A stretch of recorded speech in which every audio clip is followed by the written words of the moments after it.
안녕하세요 여러분들 नमस्कार सम्पूर्णमा स्वागत छ तपाईहरुलाई learn Korean language in Nepali YouTube च्यानलमा र यो भिडियोमा चाहिँ म तपाईहरुलाई EPS टपिक टेक्स्ट बुकको च्याप्टर 57 ओ सिप छिल्गुवाको साओपचाङल 변경하고 싶은데 को मिनिङ लिएर उपस्थित भएको छु। ल अब सुरु गरौँ। साओपचाङ कार्यस्थल, साओपचाङ कार्यस्थल, 변경하다 परिवर्तन गर्नु, 변경하다 परिवर्तन गर्नु, छलछा प्रक्रिया, छलछा प्रक्रिया, 일시출국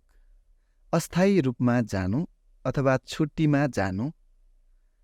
일시출국 अस्थायी रूपमा जानु अथवा छुट्टीमा जानु, 재입국 허가동의서 पुनः प्रवेश अनुमति पत्र, 재입국 허가동의서 पुनः प्रवेश अनुमति पत्र, छोगी खुइगुक चाँडै घर फर्कनु, छोगी खुइगुक चाँडै घर फर्कनु, साजङ्गी आनछोथा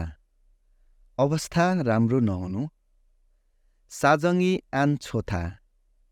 अवस्था राम्रो नहुनु, छङ्गी मानिथुल्दा माया धेरै बस्नु अथवा नजिक सम्बन्ध हुनु, छङ्गी मानिथुल्दा माया धेरै बस्नु अथवा नजिक सम्बन्ध हुनु, नमु समसमहादा धेरै दुखी हुनु अथवा मुट्टु छुने हुनु, नमु समसमहादा धेरै दुखी हुनु अथवा मुट्टु छुने हुनु, खुल्लो खियागी माल्यो थोइदा श्रम सम्झौता समय सकिनु, खुल्लो खियागी माल्यो थुइदा श्रम सम्झौता समय सकिनु, खुल्लो खियागी हेजिहादा श्रम सम्झौता रद्द गर्नु, खुल्लो खियागी हेजिहादा श्रम सम्झौता रद्द गर्नु, खियागुल सेङ्सिनहादा सम्झौता जारी गर्नु, खियागुल सेङ्सिनहादा सम्झौता जारी गर्नु, सेङ्सिनुल खजरहादा जारी गर्न नमान्नु, सेङ्सिनुल खजरहादा जारी गर्न नमान्नु, साओपचाङ 변경사유 कार्यस्थल परिवर्तनको कारण, साओपचाङ 변경사유 कार्यस्थल परिवर्तनको कारण,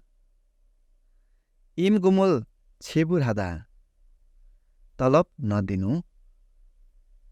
임금을 체불하다 तलब नदिनु, योअफहादा अस्थायी रूपमा कम्पनी लामो समय बन्द हुनु, योअफहादा अस्थायी रूपमा कम्पनी लामो समय बन्द हुनु, माल्कनेदा कुरा झिक्नु, माल्कनेदा कुरा झिक्नु, म्यन्चे थोइदा मुक्त हुनु अथवा अनुमति पाउनु, म्यन्चे थोइदा मुक्त हुनु अथवा अनुमति पाउनु, खेइन साजङ व्यक्तिगत अवस्था, खेइन साजङ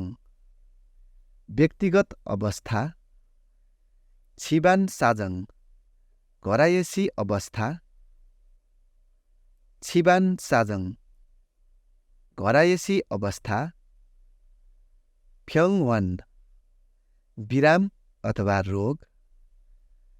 फ्यङवान विराम अथवा रोग, फेन्सानुसिदा असजिलो हुनु अथवा बिरामी हुनु, फेन्सानुसिदा असजिलो हुनु अथवा बिरामी हुनु, वञ्चिक सिद्धान्त, वञ्चिक सिद्धान्त र यो सँगसँगै EPS टपिक टेक्स्ट बुकको च्याप्टर 57 ओसिप छिलग्वाको साओपचाङल 변경하고 싶은데 को मिनिङ यति नै। म अर्को भिडियोमा च्याप्टर 58 ओसिप फाल्ग्वाको छेरु खिगानुल येन्जाङहानुए कोक सिन्गो हेयाहे को मिनिङ लिएर उपस्थित हुनेछु।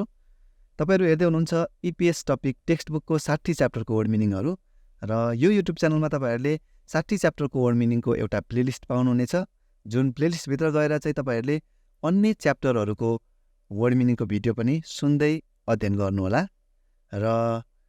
कृपया यो भिडियोलाई एक लाइक गरिदिनुहोस् अनि तपाईहरुको साथीहरु जो चाहिँ EPS टपिकको तयारी गर्दै हुनुहुन्छ उहाँहरूलाई पनि शेयर गर्न नबिर्सनु होला। यदि तपाईहरु यो च्यानलमा नयाँ हुनुहुन्छ भने चाहिँ कृपया च्यानललाई सब्स्क्राइब पनि गरिराख्नुहोस्। म अर्को च्याप्टरको वर्ड मिनिङको भिडियोको साथमा फेरि पनि भेट्ने बाचाका साथ बिदा हुन चाहन्छु। नमस्कार।